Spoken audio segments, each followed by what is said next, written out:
दोस्तों नमस्कार। आज मैं पिछले 2 हफ्ते की जो मेरा ट्रेडिंग एक्सपीरियंस रहा उसके बारे में आपसे बातें करूंगा। जो पिछली वीडियो थी उसमें मैंने कहा था कि जो मैं मार्च का महीना है उसको पॉजिटिव एंड करने का पूरा ठाना हुआ है, चाहे जो भी सिचुएशन हो। तो जो वीक नंबर 11 रहा उसमें चीज़ें बिल्कुल सही जा रही थी, मेरे हिसाब से जा रही थी। वीक के मंडे, ट्यूसडे, वेंसडे इन 3 में से 2 दिन लॉस में रहने के बावजूद मेरे पास करीब 1500-1600 का मार्जिन था। अगर मैं स्टॉप लॉस 1000-1200 का लेता तो मेरा वो प्रयास बिल्कुल सही हो जाता, सफल हो जाता। लेकिन क्या है कि जो फोमो है वो कहीं ना कहीं अभी मेरे अंदर से गया नहीं है। उस चक्कर में क्या हुआ, मेरा दिमाग कह रहा है कि एंट्री नहीं बनती। उस मैंने जो 31 मार्च को एक ट्रेड में एंट्री किया, कहीं से भी वो जस्टिफाइड नहीं था। अब ले लिया तो फिर अब मैं स्टॉप लॉस का भी फिर मैं वेट नहीं किया, वो मेरे देखते देखते जो मेरी लिमिट थी उसको क्रॉस कर गया। ओवरऑल मेरी जो साइकोलॉजी थी वो बिगड़ गई। मैं उसको एग्ज़िट किया करीब करीब 2800 के लॉस में। अब यहाँ तक हो जाने के बाद फिर यही लगता है जब लॉस हो ही गया है तो एक ट्रेड और लेता हूँ, मे भी वो जो है मेरे फेवर में जाए और मैं कोशिश करूँ कि मार्च का महीना उसे मैं पॉजिटिवली बंद करूँ।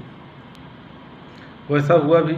वो ट्रेड रिवर्स होते होते मेरे लॉस को करीब करीब 500 पे ले गया, जहाँ से अगर मैं एग्ज़िट करता तो मेरा जो ओवरऑल मंथ है वो ग्रीन में हो जाता। लेकिन जैसे ही वो लॉस घट के 500-600 के लगभग हुआ, मन में लालच आ गया कि महीना तो ग्रीन रहे आज का दिन भी ग्रीन हो जाए, और फिर ट्रेड वहाँ से रिवर्स होता है। मेरा सारा प्रयास जो महीने का किया धरा सब बेकार हो गया, और अंत में महीना करीब करीब 2000 के लॉस में मैंने क्लोज किया। उसके बाद वाला हफ्ता भी बिल्कुल सही जा रहा था। मैं शुरुआती 4 दिन की ट्रेडिंग के बाद लगभग 2000 के प्रॉफिट में था। फिर एक नई जो खुराफात सूझी, फ्राइडे के दिन मॉनेटरी पॉलिसी अनाउंसमेंट होनी थी। मैं एक्स्ट्रा स्मार्ट बनने के चक्कर में शशिकांता दास जी के कहते ही कि जो इंटरेस्ट रेट नहीं बढ़ेंगे, मैं लॉन्ग ट्रेड बना लिया इस उम्मीद में कि मार्केट जो है एक शार्पली अपवर्ड जाएगा।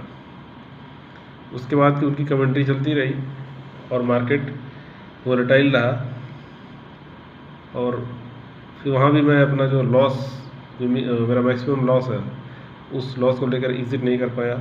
एक दिमाग में प्रेजुडिस बना हुआ था कि मार्केट तो अपवर्ड जाना चाहिए, नीचे क्यों जा रहा है, क्योंकि मार्केट के फेवर में अनाउंसमेंट हुआ है। ये सब सोच विचार करते करते प्रेजुडिस होने की वजह से जो एक क्विक एग्ज़िट होता है, मैकेनिकल माइंडसेट के साथ एग्ज़िट होता है, वो हो नहीं पाया। अल्टीमेटली वहाँ भी मैंने 3800 का लॉस लिया और वीक को मैंने रेड में क्लोज़ किया। तो 2 दिन की गलती ने मेरा जो सारा पूरे हफ्ते का जो प्रयास था वो सब कुछ गड़बड़ कर दिया। तो मेरा जो खुद पर काबू करने के, खुद पर नकेल कसने की जो एक कोशिश है वो जारी है। काफ़ी हद तक काबू हो गया है। मैं ओवर ट्रेडिंग नहीं करता, अब काफ़ी कंट्रोल है मेरे अंदर। वो टेम्पटेशंस नहीं होते कि कभी ऑप्शन ले लो, कभी फ्यूचर ले लो।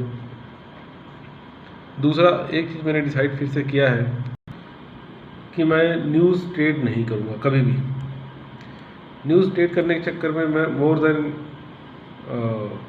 देन ऑफन ज़्यादातर समय मुझे लॉस ही हुआ है एक्स्ट्रा स्मार्ट बनने के चक्कर में। एक चीज़ तो ये हो गई। दूसरा जो एक मैकेनिकल माइंड जो मैं बनाने की कोशिश कर रहा हूँ, इमोशनलेस, मैकेनिकल मतलब इमोशनलेस, कि एक जो मेरा फिक्स लॉस है वो आते ही मुझे एग्ज़िट करना है। कुछ भी रिवर्सल के चांस दिखे ना दिखे, जो भी देखना मुझे पहले देखना है। मुझे जो मेरा प्री डिसाइडेड लॉस है वहाँ आते ही मुझे एग्ज़िट प्रेस करना ही करना है। तो अब इन दोनों चीज़ों पे मैं इस पूरे महीने काम करूँगा अप्रैल में। एक और चीज़ हल्का सा ट्विकिंग है। मैं पहले सोचता था कि एक जैसे अगर 4 दिन प्रॉफिट आ गया और मैं मान लीजिए कि मेरे पास 1500 का प्रॉफिट मार्जिन है थर्सडे को, तो मैं जो मान लीजिए कि 1200 का प्रॉफिट मार्जिन है थर्सडे को, तो मैं जो फ्राइडे का रिस्क है वो 1000 पर लूँगा। तो मुझे ये बहुत सोचने के बाद कुछ लॉजिकल नहीं लगा। ऐसी स्थिति में मैं जो डेली के जो पर डे के हिसाब से चलूँगा। हाँ, मंथ एंड में शायद मैं इस तरह का कुछ चीज़ सोच सकता हूँ, बट वीकली बेसिस पे ये चीज़ मैं नहीं लाऊंगा, क्योंकि इससे मेरा जो ट्रेडिंग सिस्टम है वो अफेक्ट होगा। एक उसमें एक बैरियर सा आएगा। लास्ट महीने के लास्ट 2-3 दिन में शायद ऐसा सोच सकता हूँ, बाकी नहीं सोचूंगा। तो अब देखता हूँ मैं बाकी के हफ्ते कैसे रहते हैं। कोशिश मेरी जारी है, डिसिप्लिन में मुझे आना है, मैंने ये चीज़ ठान लिया है। और जब जिस दिन से मुझे इसमें सक्सेस मिलेगी उसके बाद से मैं फिर फर्दर ग्रोथ के लिए प्लानिंग करूँगा। अभी के लिए इतना ही, धन्यवाद।